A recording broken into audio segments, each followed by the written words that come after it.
సినీ ప్రపంచం ఆసక్తిగా ఎదురు చూసిన ఆస్కార్ అవార్డుల సంబరం అంగరంగ వైభవంగా జరిగింది. రొమాంటిక్ కామెడీ డ్రామాగా రూపొందిన అనోరాకు అవార్డుల పంట పండింది. ఉత్తమ చిత్రం, ఉత్తమ దర్శకుడు, ఉత్తమ నటి, స్క్రీన్ ప్లే, ఎడిటింగ్ విభాగాల్లో అవార్డులను సొంతం చేసుకుంది. లాస్ ఏంజలస్ డాల్ఫీ థియేటర్లో అట్టహాసంగా జరిగిన 97వ అకాడమీ అవార్డుల వేడుకకు హాలీవుడ్ ముఖ్య తారాగణంతో పాటు సాంకేతిక నిపుణులు హాజరయ్యారు. ది బ్రూటలిస్ట్లో నటనకు గాను ఉత్తమ నటుడి అవార్డుగా ఆడ్రియన్ బ్రాడీ, అనోరాలో నటనకు మైకీ మ్యాడిసన్ ఉత్తమ నటిగా అవార్డు అందుకున్నారు. సినీ బేకర్ ఉత్తమ దర్శకుడిగా అవార్డు సొంతం చేసుకున్నారు.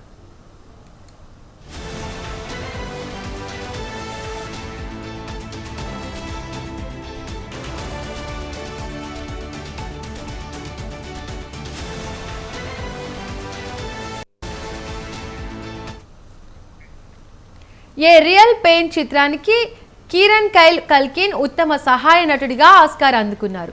ఎమిలియా పెరెజ్లో నటనకు జోయా సాల్దానా ఉత్తమ సహాయ నటిగా ఆస్కార్ దక్కింది. గతేడాది బాక్సాఫీస్ వద్ద కాసుల వర్షం కురిపించిన డ్యూన్ పార్ట్ 2 ఉత్తమ సౌండ్ విజువల్ ఎఫెక్ట్ విభాగంలో ఆస్కార్ను సొంతం చేసుకుంది. ఇక లైవ్ యాక్షన్ షార్ట్ ఫిల్మ్ విభాగంలో భారతదేశం నుండి నామినేషన్ సొంతం చేసుకున్న అనుజా చిత్రానికి మాత్రం నిరాశ ఎదురైంది.